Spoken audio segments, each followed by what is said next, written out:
본문 마태복음 28장 18절에서 20절 말씀. 제목, 주님의 소원을 풀어주는 교회. 우리는 처음 예수를 믿으면 내가 무엇인가 필요해서 하나님을 믿게 됩니다. 이것은 지극히 정상적입니다. 내가 너무 외롭든지, 나에게 질병이 있던지, 내가 반드시 응답받아야 할 나의 필요가 있기에 예수를 믿게 됩니다. 그러나 우리의 신앙이 여기서 끝나면 안 됩니다.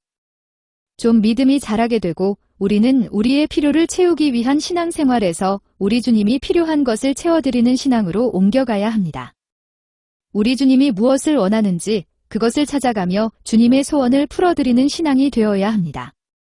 2025년이 시작되었습니다. 저와 여러분이 특별히 아름다운 우리 교회가 우리 주님의 소원을 풀어드리는 교회가 되기를 바랍니다. 그럴 때 그 교회가 하나님이 가장 기뻐하는 교회가 되지 않겠습니까? 그럼 우리 주님의 소원이 도대체 뭘까요? 우리 주님의 꿈이 뭘까요? 그것이 바로 오늘 읽은 본문에 소개됩니다. 오늘 읽은 본문을 소위 대사명 더 GREATCOMMESION이라고 말하는데 예수님이 자신이 하늘로 승천하시기 전 이 땅에서 제자들에게 남기신 마지막 명령입니다. 그래서 이 대사명을 유언장이라고 부르는데 이 유언장에 우리 주님의 소원이 적혀 있습니다. 이 유언장에 적혀 있는 주님의 소원이 뭔지 한번 자세히 살펴보겠습니다. 1. 예수만 높여라. 첫 번째 주님의 소원은 오직 나만 높이라는 것입니다. 이 유언장을 말씀하시는 예수님을 어떤 분으로 묘사하는지 먼저 봐야 합니다. 18절 말씀을 보면 예수께서 나와 말씀하여 이르시되 하늘과 땅의 모든 권세를 내게 주셨으니 라고 말합니다. 이 말이 뭐냐? 하나님이 예수님에게 하늘과 땅의 모든 권세를 다 주었다고 말합니다. 이게 구약성경 다니엘 7장 14절을 배경으로 한 말씀인데요. 보시면 그에게 권세와 영광과 나라를 주고 모든 백성과 나라들과 다른 언어를 말하는 모든 자들이 그를 섬기게 하였으니 지와 비슷한 표현이 빌립보서 2장 9절에서 11절에서 나타납니다. 현대인의 성경입니다.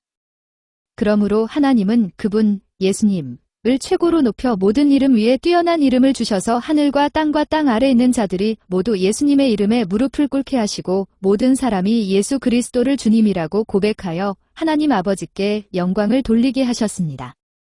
왜 예수님에게 하늘과 땅의 모든 권세를 다 주었다고요? 하늘과 땅 아래 있는 모든 자들 즉 이 세상의 모든 자들이 예수님의 이름에 무릎을 꿇게 하여 예수님을 주님이라고 고백하게 하기 위함입니다. 이 말이 무슨 의미냐? 예수님이 앞으로 모든 인류의 예배의 대상이자 경배의 대상이 된다는 말입니다. 사도행전을 가보시면 예수님의 제자들이 열방과 세계 가운데 돌아다니며 복음을 전파합니다. 복음이 전파될 때마다 누구의 이름을 전파됩니까? 바로 예수님의 이름입니다. 예수님의 이름을 듣고 그분을 믿고 그분 앞에 나와 엎드려 경배하게 됩니다. 비록 기독교가 세상 사람들로부터 때로는 욕을 들어먹지만 그래도 보십시오. 2000년 전에 예수님이 저 이스라엘 땅에 오셔서 사도 바울을 통해 교회를 세우고 유럽으로 미국으로 그리고 아시아로 전 세계로 복음이 전파되고 교회가 세워지고 수많은 사람들이 예수님의 이름을 듣고 그 발 아래 엎드려 그분을 경배하고 예배하게 되는 모습들을 보십시오. 모든 열방과 세계 가운데 교회가 예수님의 이름이 찬양받는 것을 보십시오. 그래서 저와 여러분도 이 자리에 앉아 있는 것 아닙니까? 그 조그마한 땅 이스라엘에서 시작된 복음이 전 세계를 덮고 있는 것을 보십시오. 오직 예수 그리스도가 모든 하늘과 땅의 권세를 받고 계심을 눈으로 우리는 이 자리에서도 확인합니다. 그래서 하박국 2장 14절 말씀 보세요. 이는 물이 바다를 덮음같이 여호와의 영광을 인정하는 것이 세상에 가득함이니라 이 예언의 말씀인데 마치 물이 바다 덮음처럼 예수님을 통해 세상과 열방 가운데 여호와의 영광을 인정하는 것이 가득해진 것입니다. 마가복음 4장 30절에서 32절도 마찬가지입니다. 현대인의 성경입니다. 하나님의 나라는 겨자씨 한 알과 같다. 그것이 땅에 심길 때는 씨앗 중에서 가장 작은 것이지만 심긴 후에는 모든 채소보다 더 크게 자라서 큰 가지를 늘어뜨린다. 그래서 새들이 그 그늘에 깃들이게 된다. 천국. 그 하나님의 나라가 처음에는 겨자씨처럼 작았지만 그게 점점 자라 채소가 되고 큰 나무가 되어 수많은 새들이 그 큰 나무 그늘에 찾아와 안식하게 되는 것입니다. 저와 여러분이 예수님 때문에 이 큰 나무 아래 와서 머물게 된 것입니다. 그래서 예수님이 하늘과 땅의 모든 권세를 받으신 것입니다. 예수님만이 높임을 받아야 합니다. 예수님이 복음의 알맹이이고 예수님이 교회의 머리가 되시고 예수님만이 우리 인생의 참된 주인이 되십니다. 그분만이 우리의 경배와 예배의 대상이 되어야 합니다. 여러분, 2025년 아름다운 우리 교회가 올 한 해 예수님만 높이는 교회가 되기를 소원합니다. 이게 유언장에 적혀 있는 우리 예수님의 소원이었습니다. 이 소원을 우리가 좀 풀어드려야 하지 않겠습니까? 2025년 을사년이 여러분의 인생의 분기점이 되시기를 바랍니다. 올 한 해 예수님만 높이는 여러분 되십시오. 예수님만 여러분 인생의 경배와 예배의 대상이 되십시오. 예수님만이 저와 여러분의 인생의 믿음의 유일한 대상이 되십시오. 그분 발 앞에 엎드릴 줄 알아야 합니다. 여러분의 고집과 아직 여러분의 알량한 자존심 내어버리고 하늘과 땅의 모든 권세를 가지신 그 예수 발 앞에 엎드리십시오. 그분만을 경배하십시오. 고후 10장 4절에서 5절에 이렇게 외칩니다. 세 번역입니다. 함께 읽습니다. 우리는 궤변을 무찌르고 하나님을 아는 지식을 가로막는 모든 교만을 쳐부수고 모든 생각을 사로잡아서 그리스도께 복종시킵니다. 여러분의 모든 이론, 사상, 교만한 모든 생각을 다 사로잡아 하늘과 땅의 권세를 지니신 진리 되신 예수 그리스도 앞에 무릎 꿇고 그분께 순복하십시오. 그때 여러분에게 참된 자유함이 찾아옵니다. 그래서 요한복음 8장 31절에서 32절을 보면 그러므로 예수께서 자기를 믿은 유대인들에게 이르시되 너희가 내 말에 거하면 내 사상, 내 이론, 내 생각이 아니라 내 말에 거하면 계속 읽습니다. 참으로 내 제자가 되고 진리, 예수를 알지니 진리가 너희를 자유롭게 하리라. 사랑하는 성도 여러분. 2025년 한 해 예수만 높이고 그분의 권위 앞에 무릎 꿇고 그분만을 높여 진리 되신 예수님으로 말미암아 참된 자유함과 기쁨이 넘치는 한 해가 되시기를 바랍니다. 예수님의 소원을 풀어드리는 저와 여러분이 되시는 2025년 한 해가 되시기를 주님의 이름으로 축원드립니다. 2. 주님의 제자를 삼아라. 두 번째 주님의 소원이 본격적으로 소개됩니다. 유언장의 내용이자 핵심인데요. 우리 주님의 진짜 소원이 뭐냐? 19절에서 20 상반절입니다. 함께 읽겠습니다. 그러므로 너희는 가서 모든 민족을 제자로 삼아 아버지와 아들과 성령의 이름으로 세례를 베풀고 내가 너희에게 분부한 모든 것을 가르쳐 지키게 하라. 지9절을 잘 보십시오. 이 문장을 보시면 문법적으로 따질 때 동사가 많이 나옵니다. 동사 같은 것이 뭐가 있죠? 가서 제자를 삼아 세례를 베풀고 가르쳐 지키게 하라. 여러 동사 같은 것들이 나오는데 원어 헬라어를 보면 주동사는 딱 2개입니다. 나머지는 실질적으로 동사가 아니라 분사입니다. 주동사가 뭐냐? 바로 가서와 제자 삼아라입니다. 영어로 보시면 확실히 알 수 있습니다. Go and make disciples입니다. 그럼 예수님의 소원이 뭐냐? 가서 제자 만들라는 것이 예수님의 소원입니다. 그럼 저와 여러분의 비전이 뭐가 되어야 하겠습니까? 그럼 교회의 존재 목적이 뭐가 되어야 할까요? 가서 제자를 만드는 것이 모든 교회의 비전이자 철학이 되어야 합니다. 교회만이 아니라 교회에 소속된 저와 여러분의 비전과 인생 철학이 뭐가 되어야 하는가? 그게 가서 주님의 제자를 만드는 일입니다. 여러분 인생에 비전이 있습니까?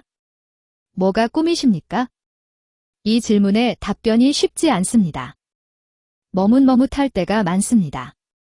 제가 교회 처음 시작할 때 어떤 자신만만한 성도님이 저에게 대뜸 목사님의 교회 철학이 뭡니까? 라고 물어보시더라고요. 죄송합니다만 그때 제가 제대로 답변을 못했습니다. 그런데 지금 확실하게 답변할 수 있습니다. 교회의 비전과 철학 그것은 예수의 소원이자 꿈입니다. 가서 주님의 제자 만드는 것입니다. 여러분 저는 우리 교회가 우리 성도님들이 예수님의 소원을 이루어 드리는 교회가 되기를 바랍니다. 교회가 왜 존재해야 할까요? 가서 제자 만드는 일입니다. 이 일을 혼자 하기 힘드니 하나님이 교회를 통해 함께 주님의 꿈을 이루기를 원해 교회를 세워주신 것입니다. 생각해 보세요. 세탁소의 존재 목적은 뭘까요? 세탁하는 일입니다. 세탁소가 세탁일을 하지 않고 옷 수선을 잘한다. 그럼 그 세탁소는 간판을 바꿔야 합니다. 그렇죠. 교회도 마찬가지입니다. 교회의 존재 목적인 가서 제자 삼는 일인데 그 일을 하지 못하고 다른 일을 잘한다. 그럼 교회 간판을 다른 이름으로 바꿔야 합니다. 여러분, 저희 아름다운 우리 교회가 예수님의 소원인 가서 제자 삼는 일 때 함께 노력하시는 저와 여러분 되시기를 바랍니다.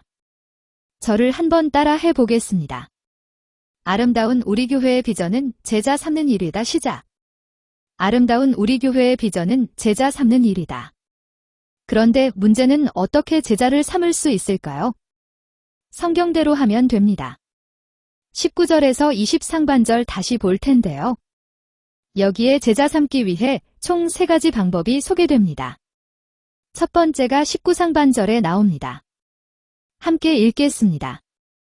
그러므로 너희는 가서 모든 민족을 제자로 삼아. 첫 번째가 뭐냐? 제자 삼기 위해 일단 가야 합니다.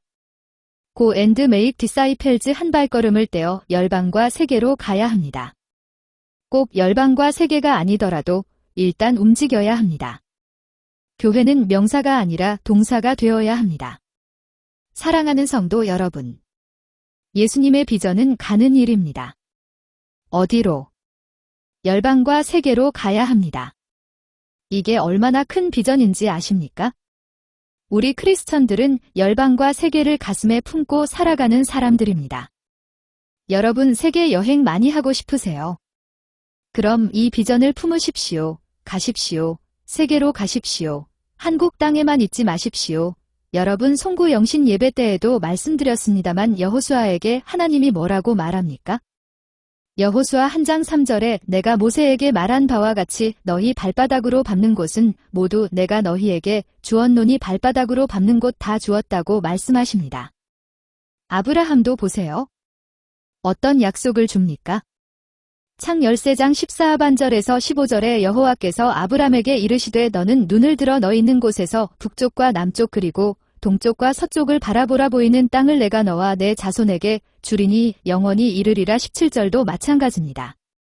너는 일어나 그 땅을 종, 세로, 과횡, 가로, 우로 두루 다녀보라. 내가 그것을 내게 주리라. 우리 크리스천은 열방을 향해 여행하는 사람들입니다. 그래서 저도 2025년에 세계를 품기를 원합니다. 호주 브리즈번 땅에만 있는 것이 아니라 눈을 들어 북쪽과 남쪽, 서쪽, 동쪽을 봐야 하겠습니다. 왜요? 이게 예수님의 소원입니다. 가서 제자를 삼으라 으는 것입니다. 여러분들도 엄밀히 말하면 이미 떠나신 분들입니다. 한국 떠나서 여기 호주로 와 계십니다. 여러분도 이미 열방을 가슴에 품고 출발한 사람들입니다. 동일합니다. 남쪽 호주에 왔으니 북쪽, 서쪽, 동쪽도 보십시오. 가십시오. 세계로 나가십시오. 예수의 꿈을 품고 세계를 가슴에 품고 비전을 높이 품고 전 세계를 향해 나아가십시오. 예수 제자 삼기 위해서 여러 방법으로 아이디어를 동원해서 세계로 나가십시오. 사업가로, 교육가로, 저는 목회자로 예수 비전을 품고 나아가십시오. 너무 부담 갖지 마십시오. 여행하듯이 가면 됩니다. 올 한 해 예수 비전을 품고 동쪽, 서쪽, 남쪽, 북쪽을 바라보며 종횡무진 앞으로 나아가시는 저와 여러분 되시기를 바랍니다. 두 번째, 어떻게 제자를 삼을까요? 19절 중반절입니다. 함께 읽겠습니다. 아버지와 아들과 성령의 이름으로 세례를 베풀고 두 번째 세례를 베풀어야 합니다. 이 말이 뭘까요? 왜 세례를 받죠? 세례는 내가 예수를 믿습니다 라고 하는 것을 공식적으로 선포하는 기독교의 예식입니다. 이 말은 예수를 믿는 자들이 생겨난다는 것입니다. 그래서 교회의 제일 중요한 예식이 뭐냐? 바로 세례식입니다. 예수님을 모르던 분이 복음을 듣고 예수를 믿고 I am 크리스천입니다를 공식적으로 선포하는 예식입니다. 2025년에 저희 교회가 세례식이 많아졌으면 합니다. 이 말은 예수를 믿고 하나님의 자녀가 되는 영혼 구원의 역사가 있어야 합니다. 한 사람이라도 좋습니다. 교회는 새로운 생명이 탄생되어야 그 교회가 교회로서의 사명을 감당해내는 교회가 됩니다. 예수님의 소원 중에 가장 중요한 소원이 뭐겠습니까? 바로 세례를 받고 예수를 믿어 제자가 되는 일이 아니겠습니까? 여러분, 예수님이 한 영혼의 가치를 얼마나 소중히 생각했습니까? 한 영혼이 구원받는 일에 얼마나 기뻐합니다. 룩 15장 3절에서 6절까지 보십시오.